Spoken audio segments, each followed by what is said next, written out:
বর্ধমান শহরের শান হসপিটাল এবং সেবা পলিক্লিনিকের কর্ণধারের পরিচালনায় এবং রুরাল হেলথ কেয়ার প্রোভাইডার অ্যাসোসিয়েশনের উদ্যোগে নবাবহাট সংলগ্ন পালকি অনুষ্ঠান বাড়িতে অনুষ্ঠিত হলো গ্রামীণ চিকিৎসকদের বিষয়ে একটি বিশেষ সভা।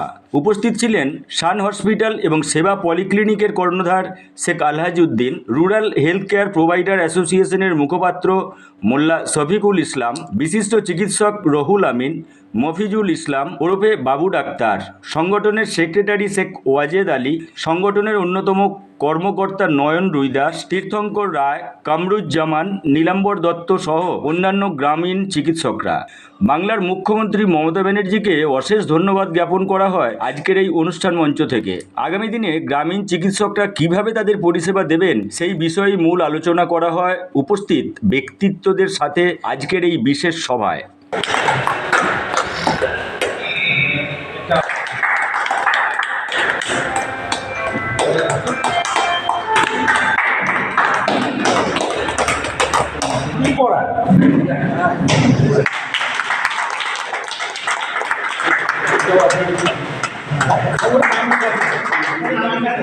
যেটার জন্য মেন আমার দাবি সেটা হচ্ছে যে আমাদের যে চিকিৎসা পদ্ধতি অনেক আমূল পরিবর্তন ঘটেছে।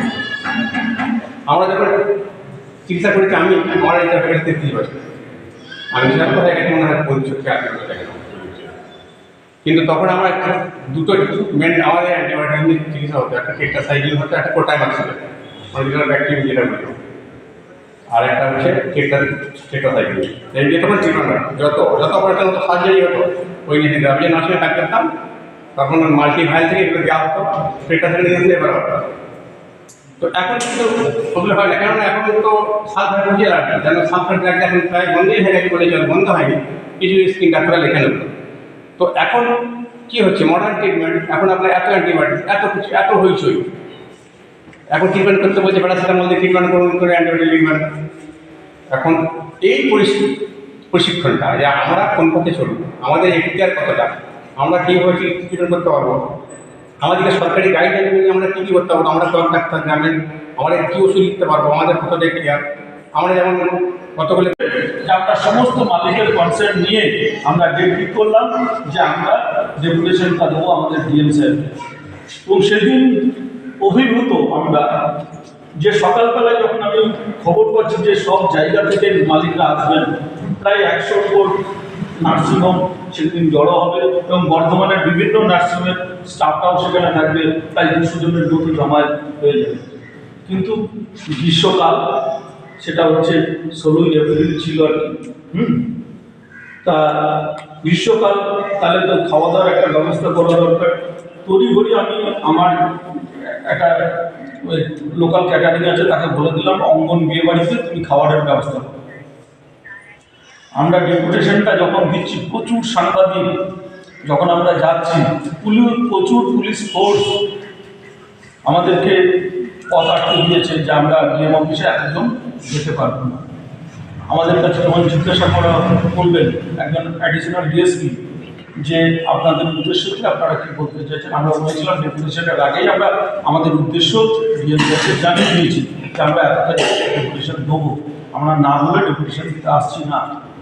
যাই হোক, সেই আমাদেরকে যখন ডিএম স্যার 4 জনকে অনুমতি দিলেন ওনার সঙ্গে কথা বলার, আমরা যে কথা বললাম উনি ভীষণ ভালো আমাদেরকে গুরুত্ব দিলেন এবং সহানুভূতি সহকারে উনি বললেন যে আমি কথা দিচ্ছি আমি যতদিন বর্তমানে থাকবো আপনাদেরকে বিনা দোষে বা বিনা বিচারে বা বিনা পর্যালোচনায় উপরে ধরিয়ে আর কেউ দেবে না। আমি এটা এসপি স্যারের সঙ্গে কথা বলে সেটা আপনাদেরকে আমি নিশ্চিত জানিয়ে দিলাম যে আমরা সেদিন সত্যি গর্বিত যে সকলেই কিন্তু এসেছিলেন। দুর্গাপুর, রানীগঞ্জ, আসানসোল, কুলটি, বার্নপুর, পানাগড় যত নার্সিংহোম আছে প্রায় 124টা নার্সিংহোমের মালিক সেদিন এসে হাজির হয়েছিলেন। আমি দায়িত্ব নিয়ে বলছি যে সংগঠনটাকে তুরন্ত করে পৌঁছাবে, সে বিষয়ে কোনো সন্দেহ নেই। আলাদা ওই সংগঠন জয়ন্ত চক্রবর্তী সংগঠন উপদেষ্টা থাকুক, আমাদের এই সংগঠন উপদেষ্টা থাকুক, আমাদের কখনো কোনো মিলিত হয়ে একসঙ্গে কাজ করবো, এটা আমার ব্যক্তিগত মতামত। আমি মনে করি আরএসসিবি যেভাবে কাজ করেছি কোনো প্রশংসা তার জন্য যথেষ্ট না। কারণ করোনার সময় আমি একটু দায়িত্ব বলে বাধ্যতা করলো যখন সবাই খিল লাগিয়ে বসেছিল ডাক্তাররা, আলাদা তো ডাক্তার নিয়ে চলে, খিল লাগিয়ে বসেছিল। বর্তমানে ডাক্তার এক কাছে গেছি, 3টে স্লটে পলিথিন লাগিয়েছে। সেখানে কিন্তু গ্রামীণ ডাক্তারগুলো পলিথিন লাগায়নি, হাত ধরে বিপি মেপে বিভিন্নভাবে যেতে লাগিয়ে চিকিৎসা করেছে। এটা কোনো প্রশংসা তার জন্য যথেষ্ট নেই। কিছুদিন আগে গতবারে যখন সিএমএইচ স্যার এসেছিল, তখন একটা ছবি আমি ফেসবুকে ছেড়েছিলাম। আমার একটা ঘনিষ্ঠ বন্ধু বলছে, ফেসবুকে মন্তব্য করে, এখনও ফেসবুকে দেখবেন আছে, বলছে গ্রামীণ ডাক্তার সেটা আবার কী জিনিস। কদিন আগে কোনো একটা পত্রিকাতে গ্রামীণ ডাক্তার নিয়ে খুব একটা নেগেটিভ কথা বলা হয়েছে। কিন্তু যারা ওই এসি রুমে বসে থাকে তারা এটা বুঝলে অনুধাবন করবে না। যাদের অনেক পয়সা আছে, বড় ডাক্তার চিকিৎসা করতে পারে। এখনো পর্যন্ত আমাদের দেশে 500 ডাক্তার সেই পরিমাণের সংখ্যায় নেই যেখানে সমস্ত চিকিৎসা হতে পারে। এখনো গ্রাম সাইডে ডাক্তার নেই, সেখানে গ্রামীণ ডাক্তাররা যেভাবে কাজ করছে কোনো প্রশংসা তার জন্য যথেষ্ট নয়। আমি রাজ্যের মাননীয় মন্ত্রী স্বপন দেবনাথের মুখে শুনেছি যে তিনি বলছেন আমার বাড়ির ফ্যামিলির লোকেরা এখন গ্রামীণ ডাক্তার চিকিৎসা করেন। আমি তার নিজের মুখে শুনেছি।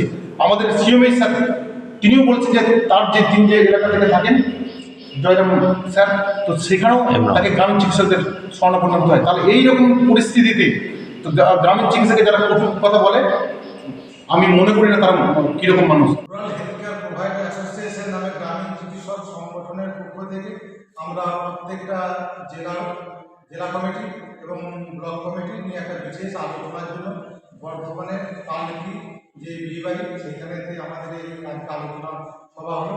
এই আলোচনায় উপস্থিত ছিলেন আমাদের পশ্চিমবাংলার যে নার্সিং হোম অ্যান্ড হসপিটাল অ্যাসোসিয়েশনের কর্ণধার আলহাজুদ্দিন সাহেব এবং ডিডিনিউয়ের কর্ণধার মোল্লা শফিকুল ইসলাম স্যার, এবং তার সাথে সাথে আমাদের বর্ধমান যে rural health care provider association নামে যে গ্রামীণ চিকিৎসক সংগঠন, এই সংগঠনের বর্ধমানের সেক্রেটারি, সভাপতি, অ্যাডভাইজার, খণ্ডঘোষের সেক্রেটারি, সভাপতি, অ্যাডভাইজার, রায়না 1, রায়না 2, এই সমস্ত ব্লকের যারা নেতৃস্থানীয় ব্যক্তি হাউসগ্রাম, সে তাদেরকে নিয়ে আমাদের সাংগঠনিক কিছু পরিকাঠামো কিছু আলোচনা হলো, যাতে করে সংগঠনকে আমরা আরও এগিয়ে নিয়ে যেতে পারি এবং সংগঠনের স্বীকৃতি হয় এবং প্রশিক্ষণের মাধ্যমে যাতে আমরা উন্নত চিকিৎসা পরিষেবা দিতে পারি, তাই লক্ষ্যে আজকে আমরা একত্রিত হয়েছি। এবং সরকারিভাবেও যে প্রশিক্ষণ যে চলছে, সেই প্রশিক্ষণের আওতার মধ্যে যাতে আমরা প্রত্যেকে সমস্ত গ্রামীণ চিকিৎসক, যাতে গ্রামীণ যে চিকিৎসক আছেন সংগঠনের বা গ্রাম বাংলা যারা পরিষেবা দিয়ে থাকেন, তারা সকলেই যাতে সরকারি ট্রেনিংয়ের আওতাভুক্ত হয়। সমস্ত গ্রামীণ চিকিৎসকই আমাদের বন্ধু, তাই সকলেই যাতে উপকৃত হয়, সেই সকলের কথা চিন্তা ভাবনা রেখেই আমরা আলোচনায় বসেছিলাম। আমাদের এই সংগঠনের পক্ষ থেকে এই বার্তা দিতে চাই যে সমস্ত ব্লকের এবং সমস্ত জেলার যারা গ্রামীণ চিকিৎসক আছেন, তারা আমাদের সংগঠনের সঙ্গে সংযুক্ত হয়ে আমাদের সংগঠনের মাধ্যমে আরও যাতে সরকারি যে দাবি দেওয়া আমাদের যে চিকিৎসার যে উন্নয়ন, সেই লক্ষ্যে যাতে আমরা পৌঁছাতে পারি, তার জন্য সকলের সহযোগিতা কামনা করছি। এই বলে আমাদের সংগঠন আজকের মতো সমাপ্তি হচ্ছে। আমার নাম শেখ ওয়াজেদ আলী, আমি রুরাল হেলথ কেয়ার প্রোভাইডার অ্যাসোসিয়েশনের